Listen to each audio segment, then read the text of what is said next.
Selamat siang. Senang berada kembali di tengah-tengah ibadah bersama dengan Bapak Ibu semuanya. Sudah lama saya tidak ke sini. Terima kasih Pak Andreas sudah mengundang saya datang kembali untuk menyampaikan firman Tuhan.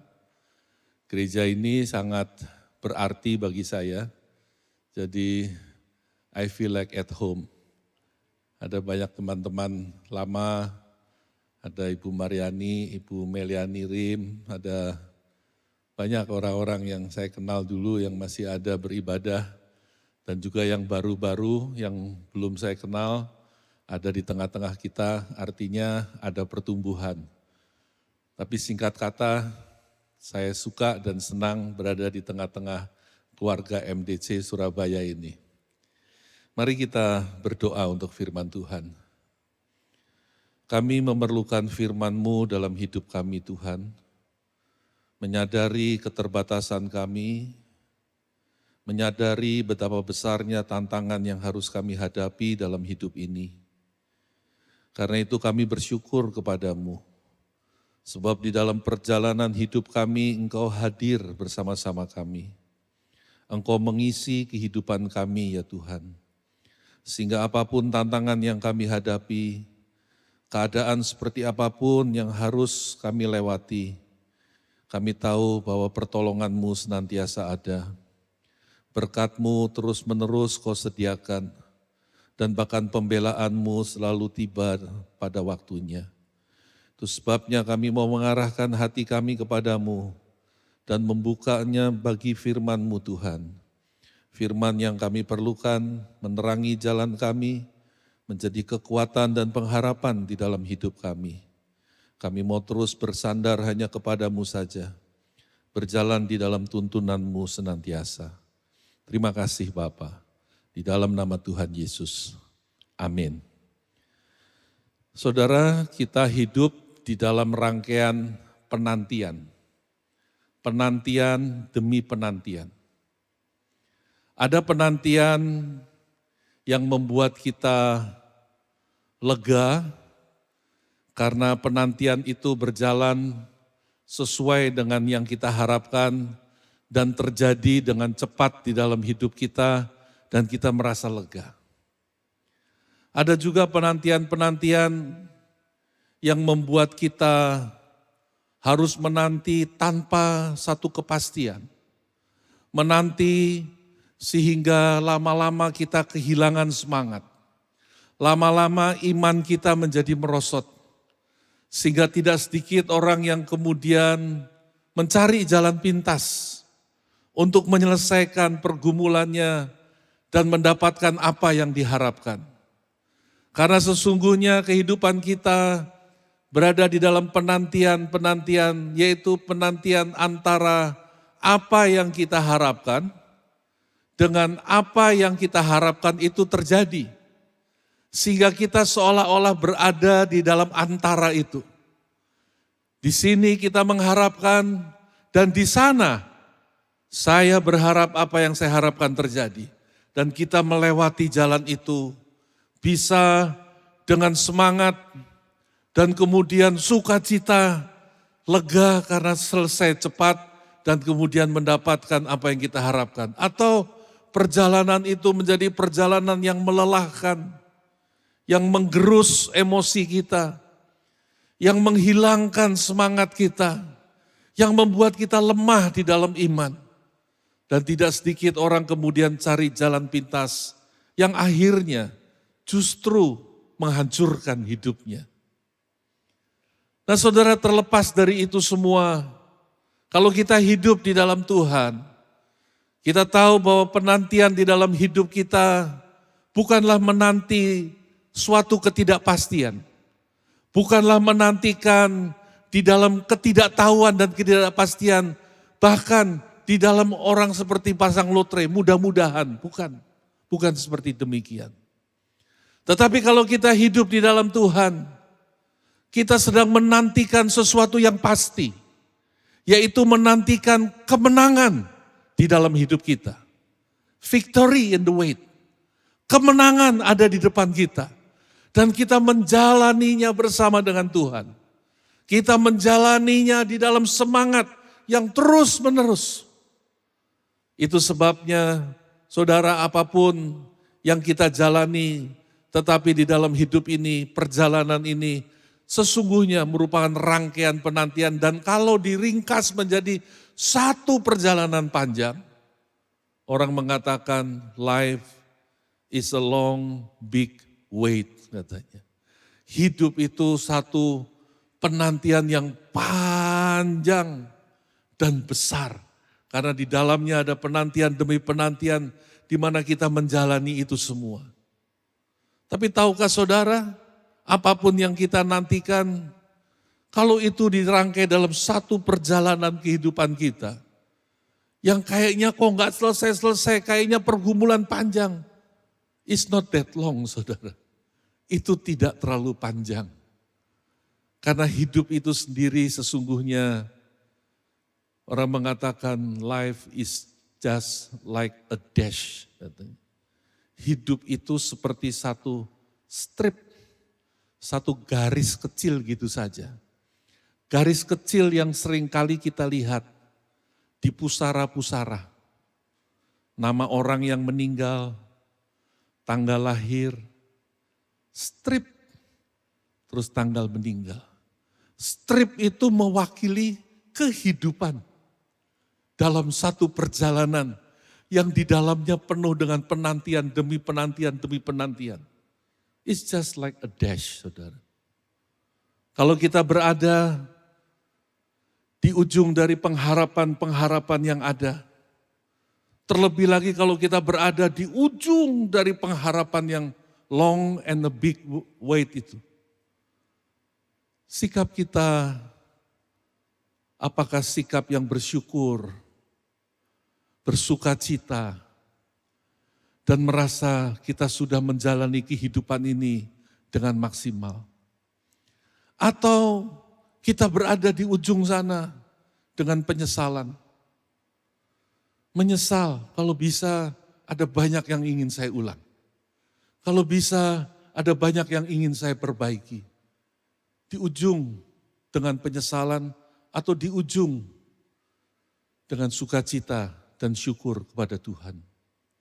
Terlepas dari itu semua, saudara, penantian kita bisa menjadi penantian yang membawa syukur kepada Tuhan, membawa kemenangan yang besar, yaitu mengalami janji Tuhan dalam hidup kita, atau di dalam satu penantian tanpa kepastian, yang menggerus semangat kita, membuat hidup iman kita menjadi lemah, dan membuat kita membuat jalan pintas yang akhirnya menuju kepada kehancuran. Apa yang membedakan kedua hal itu? Apa yang menyebabkan orang bisa mengalami semuanya dalam kemenangan dan mengalami janji Tuhan dalam hidupnya? Atau hidup dalam perjalanan tanpa kepastian yang menggerus semua semangat dan melemahkan iman? Yang membedakan cuma satu saja, saudara. Yang membedakan itu adalah sikap hati kita. Sikap hati kita itulah yang sangat-sangat membedakan. Sikap hati ini membuat satu perbedaan yang besar dalam hidup kita. Bahkan di dalam seluruh perjalanan hidup kita, sangat dibedakan dengan sikap hati. Nah, saudara, Alkitab ini luar biasa. Karena Alkitab ini memuat tentang kisah-kisah dari orang-orang yang di dalam hidupnya mempunyai sikap hidup, sikap hati yang keliru, yang salah. Dan berakhir di dalam kehancuran dan penyesalan. Tapi juga Alkitab menceritakan, mencatat tentang kehidupan orang-orang yang di dalam hidupnya hidup dengan sikap hati yang benar. Yang akhirnya mengalami kemenangan yang besar. Mengalami janji Tuhan di dalam hidupnya. Bersukacita dan bersyukur. Bahkan hidupnya menjadi contoh, menjadi teladan bagi banyak orang. Saudara, yang membedakan adalah sikap hati itu. Nah, pagi hari ini kita mau belajar sama-sama dari Alkitab tentang kehidupan seorang yang bernama Abraham. Abraham yang di dalam hidupnya juga sama seperti kita. Mengalami penantian demi penantian. Dan dicatat di dalam Alkitab, Abraham di dalam penantiannya menanti di tengah-tengah masa yang demikian sulit. Di tengah keterbatasan diri yang luar biasa mustahil. Melewati jalan yang tidak mudah. Yang naik dan turun penuh dengan onak duri. Namun Abraham melewati itu semua. Dan akhirnya meraih kemenangan. Mengalami janji Tuhan di dalam hidupnya. Mari kita membaca Roma pasal 4 ayat 18 sampai dengan 24. Saya akan bacakan untuk saudara. Sebab sekalipun tidak ada dasar untuk berharap, namun Abraham berharap juga dan percaya bahwa ia akan menjadi bapa banyak bangsa. Menurut yang telah difirmankan, demikianlah banyaknya nanti keturunanmu. Imannya tidak menjadi lemah, walaupun ia mengetahui bahwa tubuhnya sudah sangat lemah. Karena usianya telah kira-kira 100 tahun, dan bahwa rahim Sarah telah tertutup. Artinya tidak bisa lagi punya anak. Tetapi terhadap janji Allah, ia tidak bimbang karena ketidakpercayaan. Malah ia diperkuat dalam imannya. Dan ia memuliakan Allah. Dengan penuh keyakinan bahwa Allah berkuasa untuk melaksanakan apa yang telah ia janjikan. Karena itu, hal ini diperhitungkan kepadanya sebagai kebenaran. Kata-kata ini yaitu, hal ini diperhitungkan kepadanya tidak ditulis untuk Abraham saja, tetapi ditulis untuk kita. Sebab kepada kita pun Allah memperhitungkannya. Karena kita percaya kepada Dia yang telah membangkitkan Yesus Tuhan kita dari antara orang mati. Jadi saudara, kisah yang luar biasa ini tentang Abraham yang di dalam masa penantiannya menerobos semua kemustahilan sampai akhirnya ia meraih apa yang dijanjikan Tuhan. Ditulis di sini, dikatakan ini ditulis di sini bukan hanya untuk Abraham. Tapi ini ditulis di sini untuk saudara dan saya yang hidup masa kini. Yang sedang mengalami pergumulan yang sama. Karena tidak ada orang yang tidak mengalami pergumulan yang serupa seperti ini. Pergumulan di dalam penantiannya. Jadi kalau Abraham bisa mengalami keadaan yang demikian luar biasa, saudara dan saya juga dapat mengalami hal yang sama. Amin. Enggak ada yang amin Pak Andreas. Amin. Amin. Kalau kita membaca ini, saudara, kita mengerti di sini bahwa Abraham dan Sarah menantikan janji Tuhan yang seolah mustahil untuk bisa terjadi. Kenapa mustahil? Usia Abraham sudah hampir 100 tahun. Mungkin 99 tahun 290 hari barangkali. Artinya sudah hampir 100 tahun. Dan dikatakan bahwa Sarah istrinya itu sudah tertutup rahimnya. Sudah tidak bisa lagi punya anak. Loh saudara, apa Tuhan gak tahu yang seperti itu? Apa Tuhan gak mengerti keadaan Abraham dan Sarah? Kok dia berani-beraninya berjanji Dia akan memberikan keturunan kepada Abraham dan bahkan Abraham keturunannya akan seperti bintang di langit. Lu kok berani? Apa dia nggak tahu? Dia sangat tahu, saudara. Tapi Tuhan adalah Tuhan yang tidak terbatas. Dia tidak terbatas dengan apapun juga. Sebab dia Tuhan yang mencipta dari tidak ada menjadi ada. Apalagi ini ada wujudnya. Biarpun sudah tua, kalau dibaca tadi, Abraham itu bukan hanya sakit-sakitan. Sudah seperti mati katanya. Jadi nggak tahu kalau orang seperti mati itu gimana. Ya mungkin sakit sana, sakit sini nggak bisa bergerak, sana nggak bisa bergerak. Sudah sangat tua. Tapi Tuhan berjanji sama mereka. Adakah saudara yang menghadapi situasi seperti itu? Dan saudara berharap janji Tuhan. Berharap janji Tuhan bahwa Tuhan akan memberkati, memberikan masa depan yang penuh dengan harapan. Rancangan Tuhan bukan rancangan kecelakaan, pegang janji Tuhan. Tapi sementara memegang janji Tuhan, minta Tuhan memberkati, di PHK lagi. Sudah di PHK, tabungan habis.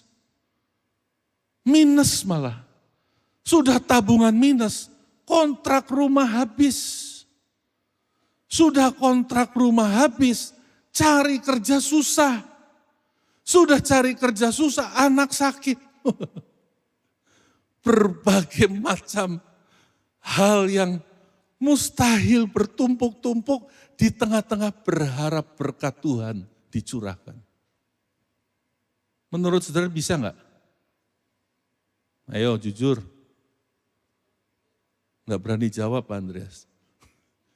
Ayo jujur. Bisa enggak? Enggak mantap. Saudara, Tuhan yang berjanji kepada kita di dalam firman-Nya, Dia juga Tuhan yang mampu menggenapi. Dia bukan hanya mau menggenapi, tapi dia juga mampu menggenapi. Ada orang janji, pokoknya saya pasti penuhi janji saya. Enggak dipenuhi. Waktu ditanya kenapa? Aduh, saya bukan enggak mau, saya mau. Tapi apa boleh buat? Saya enggak mampu. Banyak kan yang begitu? Tuhan enggak seperti itu. Kalau Tuhan berjanji, Dia mampu menggenapinya.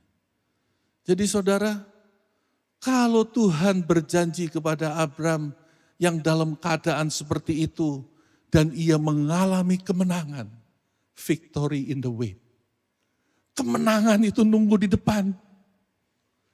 Penantiannya bukan penantian dalam ketidakpastian, bukan.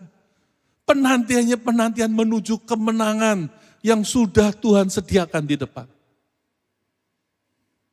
Itu pun bisa terjadi dalam hidup semua kita pada hari ini. Bagaimana kita juga mengalami hal yang sama, supaya penantian kita adalah penantian dalam sikap yang benar. Bagaimana sikap yang benar itu di dalam kita menantikan janji Tuhan, di dalam kita berjalan menuju kepada kemenangan yang menantikan di depan kita. Kita belajar dari Abraham yang pertama, saudara. Sikap yang benar di dalam kita menantikan Tuhan, menantikan apa yang Tuhan janjikan di dalam penantian. Yang pertama yaitu menanti dengan iman di dalam Tuhan. Menanti dengan percaya di dalam Tuhan. Menanti dengan fokus kepada Tuhan. Saudara, apa yang menjadi fokus di dalam hidup kita, itu akan mempengaruhi hidup kita, bahkan itu akan menentukan hidup kita. Kalau fokus kita ini kepada masalah, persoalan, kesulitan yang macam-macam di sekitar kita, seperti itu pula hati kita. Seperti itu pula hidup kita. Kenapa? Karena itu semua tidak menentu. Itu semua serba berubah. Tidak ada kepastian di situ. Kalau hati kita, perhatian kita taruhkan di situ. Hati kita pun sama. Tidak pernah bisa tenang. Tidak pernah bisa damai. Tidak pernah bisa teguh, nggak bisa. Untuk kita bisa tenang, bisa damai, bisa teguh di tengah-tengah badai yang menerpa. Fokus kita bukan kepada sekitar kita. Fokus kita kepada Tuhan. Itu sebabnya dikatakan di ayat yang ke-9 atau mulai ayat yang ke-18 tadi. Sebab sekalipun tidak ada dasar untuk berharap. Enggak ada dasar. Namun Abraham berharap juga dan percaya. Enggak ada dasar. Abraham tahu persis tidak ada dasar untuk percaya. Enggak ada. Dia usianya menjelang 100 tahun, istrinya rahimnya sudah tertutup. Tidak ada dasar. Tapi sekalipun secara nalarnya, sekalipun secara logikanya, dia tahu ini mustahil. Apa yang dia pilih? Dia pilih percaya sama Tuhan. Dia pilih untuk dia percaya kepada apa yang dijanjikan Tuhan ketimbang kenyataan yang ada di sekitarnya. Kenyataan itu nyata enggak? Nyata enggak? Kalau saudara mengalami sesuatu, nyata enggak yang saudara alami itu? Nyata kan? Jangan marah, Bu. Nah, kalau saudara kenyataan yang saudara alami itu kenyataan, pada saat itu janji Tuhan yang belum terjadi itu menurut saudara apa? Kenyataan bukan? Ada yang gini, ada yang gini, ada yang gini. Saudara, saya beritahu, kita hidup dalam dua kenyataan. Kenyataan pertama adalah kenyataan yang kita lihat, yang kita alami, yang kita dengar. Ini semua kenyataan. Tapi ini bukan satu-satunya kenyataan. Kenyataan yang kedua, reality yang kedua itu adalah janji firman Tuhan atas hidup kita. Kenyataan yang kedua itu adalah kehadiran Tuhan di dalam hidup kita. Mana yang lebih nyata? Mana yang lebih kokoh dan kuat? Yang ada di sekitar kita, yang kita lihat, yang kita katakan ini kenyataannya seperti ini Pak. Itu bisa menipu saudara. Kenapa bisa menipu? Kita lihat, kita nilai, kita perhitungkan. Wah ini keadaannya menjanjikan nih. Oke lah, saya berani dah invest atau apalah. Nggak taunya ujung-ujungnya plek, hancur sebenarnya. Atau kita menilai, kayaknya nggak mungkin ini. Orang kayak gini rasanya mana bisa dipercaya. Taunya malah bisa dipercaya. Keadaannya kayaknya nggak mungkin. Taunya enggak. Semua bisa menipu, semua bisa salah. Tapi Tuhan tidak menipu. Dia tidak bisa salah. Janjinya ya dan amin adanya. Itu sebabnya Abraham memilih percaya sama Tuhan. Ketimbang dia percaya kepada keadaan fisiknya. Sekalipun itu yang ia alami setiap hari dalam hidupnya. Kemudian ayat 19, imannya tidak menjadi lemah. Walaupun ia mengetahui bahwa tubuhnya sudah sangat lemah. Karena usianya kira-kira 100 tahun. Dan bahwa rahim Sarah telah tertutup. Tetapi terhadap janji Allah, ia tidak bimbang karena ketidakpercayaan, malah ia diperkuat dalam imannya dan ia memuliakan Allah. Saudara, dia Abraham tidak bimbang. Sekalipun dia tahu, dia sadar diri, dia tidak bimbang. Sekalipun setiap hari bangun tidur, mau tidur, dia merasakan kenyataan yang ada, dia tidak bimbang. Dia tetap percaya kepada Tuhan. Kenapa dia bisa tetap percaya? Di situ dikatakan karena ia memilih untuk apa? Tetap percaya. Dan dikatakan di ayat 20, tetapi terhadap janji Allah Ia tidak bimbang karena ketidakpercayaan, malah ia diperkuat dalam imannya. Dan ia memuliakan Allah. Imannya enggak menjadi lemah, tapi ia terus memuliakan Allah. Saudara, antara iman yang menyala-nyala dengan hati yang terus memuliakan Allah, itu saling berkaitan dan saling mempengaruhi satu dengan yang lain. Kenapa Abraham bisa bertahan, tetap percaya di tengah segala kemustahilan? Dia memuliakan Allah. Kenapa dia memuliakan Allah? Supaya dia bisa bertahan, supaya dia bisa tetap percaya. Saudara, Paul Tripp, seorang teolog, seorang penulis buku, dia mengatakan bahwa di dalam hidup setiap orang, di dalam hidup kita, self-talk, berbicara kepada diri sendiri, itu sangat penting. Kenapa sangat penting? Karena orang hanya akan percaya kepada apa yang dikatakan kepada dirinya sendiri. Dengan kata lain begini, kalaupun saya berbicara kepada saudara, sampai berbusa-busa, beriman, percaya. Atau Pak Andreas mengajar saudara berulang kali. Kalau dalam hati saudara-saudara mengatakan pada diri sendiri, enggak, aku enggak mau. Aku enggak percaya. Aku maunya ini.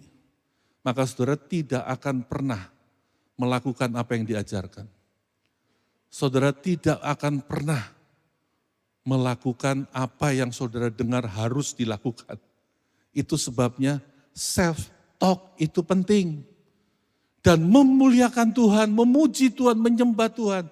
Itu adalah kata-kata yang kita ucapkan kepada Tuhan. Tapi juga kata-kata yang kita ucapkan kepada diri kita sendiri. Untuk mengingatkan kita tentang siapa Tuhan dalam hidup kita. Untuk mengingatkan kita tentang apa janji Tuhan dalam hidup kita. Itu penting, saudara. Jadi kalaupun kita mengalami pergumulan yang tidak mudah, banyak-banyaklah memuji Tuhan. Supaya apa? Supaya iman kita itu enggak merosot. Supaya percaya kita tidak hilang. Tetapi kita bisa tetap percaya. Waktu istri saya mengalami sakit yang cukup serius, saya terus mendampingi dia. Sampai dioperasi di Singapura, kami berdua berangkat. Di sana sendirian, saya berusaha terus menguatkan istri saya. Sambil menguatkan diri saya sendiri. Bukan fisik, saudara, bukan. Tapi menguatkan supaya iman kepada Tuhan itu tetap berapi-api. Tetap menyala-nyala. Sampai satu hari saya mendengar ketika malam saya tidur ada nyanyian, saudara. Dan waktu saya dengar ada nyanyian, saya bangun, saya cari apa. Rupanya di sebelah saya, istri saya. Matanya merem, tangannya begini. Dia menyembah Tuhan. Pada waktu itu saya tahu, ini breakthrough. Ini pasti mengalami kesembuhan. Dan itu terjadi. Memuliakan Tuhan. Banyak menyanyi, banyak menyembah. Enggak ngerti, menangis dalam hati, mengalami tetap menyembah Tuhan. Di situ iman itu akan menyala. Dan di situ iman itu akan berkobar. Jadi yang pertama, percaya. Sikap yang benar adalah sikap menanti di dalam iman kepada Tuhan. Yang kedua, menanti dengan kesabaran. Dikatakan sebab, ayat 18, sebab sekalipun tidak ada dasar untuk berharap, namun Abraham berharap juga dan percaya bahwa ia akan menjadi bapa banyak bangsa. Menurut yang telah difirmankan, demikian banyaknya nanti keturunanmu. Dikatakan sebab sekalipun tidak ada dasar berharap, namun Abraham berharap juga dan percaya. Berapa lama dia berharap juga dan percaya? Dia berharap juga dan percaya 25 tahun, saudara. Artinya kalau orang bisa menunggu 25 tahun, itu perlu sikap hati di dalam kesabaran, menunggu apa yang dijanjikan Tuhan. Kalau nggak sabar sudah cari jalan pintas sana sini, dia menanti terus. Apakah dalam penantian itu nggak sulit? Sulit. Dia keliru, dia jatuh berkali-kali, tapi dia bangkit lagi. Dia percaya lagi. Sabar terus menunggu. Kita hidup di tengah-tengah masa yang semua ingin cepat. Kita tuh semua ingin cepat. Apa aja maunya serba cepat. Zaman ini zaman yang instan. Kalau bisa sekali pencet semua beres. Sampai-sampai hubungan kita sama Tuhan pun instan. Kalau bisa doa hari ini dijawab hari ini. Bahkan kalau bisa, belum doa. Baru dalam hati udah dijawab sama Tuhan. Oh, itu canggih lagi itu. Dulu ada orang yang tanya sama saya begini. Dia direktur cabang satu bank besar. Dia bilang, Pak kenapa ya dulu waktu saya baru kenal Tuhan Pak. Saya baru-baru kenal Tuhan. Itu staf saya Pak, di kantor saya, sekretaris saya semua tuh tahu. Sampai dia bilang, ya luar biasa ya Tuhannya Bapak. Karena dulu tuh begini Pak katanya. Saya kalau doa itu begitu saya doa Tuhan jawab Pak. Enggak lama langsung Tuhan jawab. Kadang Pak, belum sampai doa. Waduh ini canggih lagi. Belum sampai doa, Tuhan sudah jawab, luar biasa Pak. Tapi sekarang saya doa udah jungkir balik, sudah puasa, sudah macam-macam. Kok enggak dijawab-jawab, kenapa ya Pak katanya. Saya bilang nyimpang sedikit dari ini. Saya bilang ya dulu namanya masih anak-anak ya begitulah. Kita punya bayi juga, begitu bayi, kita langsung lari orang tuanya. Ada apa ini, ada apa? Wah sibuk semua. Ganti popok, kasih makan dan sebagainya. Kalau udah tumbuh besar, sudah kumisan. Kalau lapar ya jangan gitu. Lapar ya cari makan lah. Ya makan lah. Masa sedikit-sedikit sedikit-sedikit terus tunggu dilayani terus seperti anak bayi, enggak. Oh iya Pak, ya benar ya katanya. Tapi saudara kembali ke sini. Kalau kita mau melihat jawaban Tuhan, kemenangan di depan kita, hidup dalam kesabaran. Kesabaran itu bukan pasif. Diem aja nggak ngapa-ngapain. Kenapa? Kayak petani di depan rumahnya dia duduk, diam di beranda lihat sawahnya. Terus ada orang lewat, ngapain Pak? Bapak ini apa sih kerjanya? Oh saya petani. Lo petani kok nggak ke sawah? Itu sawah saya tuh. Dilihat, sawahnya kok berantakan gitu nggak diurus. Oh tapi saya sudah lakukan bagian saya. Bagiannya apa? Saya berdoa dan beriman. Sawahnya nggak diurus. Terus nunggu apa?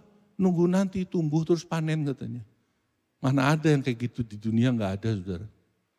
Di dalam Tuhan pun nggak ada begitu. Yang namanya itu kesabaran, Henry Nouwen itu mengatakan dengan perkataan yang bagus sekali. Dia mengatakan gini, patient living means to live actively in the present and wait there. Jadi hidup dalam kesabaran itu artinya hiduplah aktif. Sekarang ini loh, bukan nanti atau kemarin, bukan sekarang. Present and wait there. Dan tunggu di situ. Sabar. Waiting then is not passive. It involves nurturing. Nurturing the moment as a mother nurture the child that is growing in her womb. Terjemahannya kira-kira kalau diterjemahkan, kesabaran hidup sabar itu artinya hidup secara aktif sekarang dan tetap bersabar menunggu di situ, jangan kemana-mana. Jadi menanti itu bukanlah sikap pasif. Menanti itu melibatkan memelihara kurun waktu yang sekarang ini. Dirawat, diurus. Sama seperti seorang ibu yang melahirkan anak yang sedang bertumbuh di dalam rahimnya. Sama seperti seorang ibu. Ibu itu kalau mau melahirkan anak, Dia sabar nunggu sampai waktunya anak itu lahir. Sementara nunggu apakah dia pasif? Kisera-sera, whatever will be. Udah masa bodoh gimana nanti. Enggak saudara, dirawat, makanan dijaga, kesehatan dijaga. Demi apa? Demi si baby yang dalam kandungan ini. Orang sabar menanti janji Tuhan itu seperti itu. Orang katakan kita mendapatkan ayam dari telur bukan dengan membanting telurnya. Tapi dengan menunggu telur ayam itu menetas. Yang ketiga, yang terakhir. Sikap yang benar di dalam kita menanti, yaitu menanti di dalam sukacita di dalam Tuhan. Saudara, kita perlu mengerti bahwa ada perbedaan besar antara kegembiraan dan sukacita. Bedanya apa? Kegembiraan itu adalah karena keadaan. Sehingga kegembiraan itu sifatnya turun naik, tergantung situasi. Situasinya menyenangkan, kita senang. Orang-orang ketemu kita ketawa, kita ikut senang. Orang-orang merengut ketemu kita, suasana hidup kita terus enggak senang. Semua tergantung dari sekitar kita. Tapi tidak dengan sukacita. Karena sukacita tidak terletak di luar. Sukacita ada di dalam sini. Dan sukacita yang sejati, yang tidak terpengaruh dengan keadaan yang ada, itu adalah sukacita dari Tuhan. Dan sukacita dari Tuhan itu merupakan hasil bukan dari perasaan kita, perasaan karena keadaan bukan. Tapi sukacita dari Tuhan yang ada di dalam hati kita, yang mampu bertahan di tengah kesedihan, di tengah tekanan penderitaan, di tengah masalah yang menakutkan, tetap bisa bersukacita di dalam sini. Sukacita yang seperti itu adalah hasil dari apa? Dari keputusan. Kenapa kok itu keputusan? Dikatakan di ayat yang ke-20 tadi, namun terhadap janji Allah ia tidak bimbang karena ketidakpercayaan, malah ia diperkuat dalam imannya dan ia memuliakan Allah. Orang yang bisa memuliakan Allah di tengah situasi seperti itu orang yang punya sukacita di sini. Karena memuliakan Allah, sukacita. Memuliakan Allahnya karena apa? Bukan karena situasi, tapi karena keputusan. Keputusan untuk apa? Keputusan untuk sukacita. Di Roma 12 ayat 12 dikatakan bersukacitalah dalam pengharapan. Bersukacitalah itu kata perintah, saudara. Kita diperintah untuk bersukacita. Karena Tuhan tahu, kita nggak punya sukacita itu. Kita punya kesenangan, kegembiraan sesaat. Sukacita itu dari Tuhan, Tuhan yang memberikan. Dan sukacita yang sejati itu didapatkan karena kita mau taat kepada Tuhan. Untuk apa? Untuk bersukacita. Jadi kalau kita sedang tidak bisa bersukacita, kita sedang murung, kita sedang merasa tertekan. Tapi firman Tuhan mengatakan Roma 12 ayat 12, bersukacitalah dalam pengharapan. Pengharapan menantikan sesuatu itu harus bersukacita. Dan itu perintah. Jadi kalau nggak bisa kita katakan Tuhan, aku menghadapi masalah ini, aku tertekan. Aku tidak bisa bersukacita. Tetapi karena firman-Mu mengatakan, bersukacitalah, maka aku memilih taat kepada firman-Mu. Dan aku mau bersukacita ya Tuhan. Maka nanti sukacita itu mulai mengalir. Jadi sukacita yang sejati itu bukan positive thinking. Sukacita, nanti sukacita sendiri. Enggak. Sukacita di dalam Tuhan itu ada dasarnya. Yaitu firman Tuhan yang kita taati di dalam Tuhan. Bapak Ibu, saya tidak tahu sedang di dalam perjalanan seperti apa Anda sekarang. Tetapi kita semua sedang berada di dalam masa antara itu. Saya tidak tahu apa yang sedang dirasakan, tapi saya ingin beritahu, kalau kita hidup dengan sikap hati yang benar, dengan iman, dengan kesabaran, dengan sukacita di dalam Tuhan, maka penantian bukanlah penantian dalam ketidakpastian, tetapi penantian dalam kepastian untuk mengalami kemenangan di dalam hidup ini. Hidup ini victory in the wait. Mari kita berdoa. Saya mengundang para pemuji.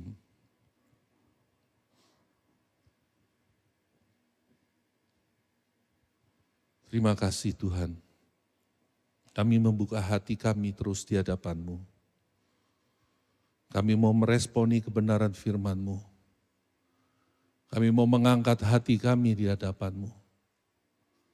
Kalau ada kami yang mulai lemah hari-hari ini ya Tuhan,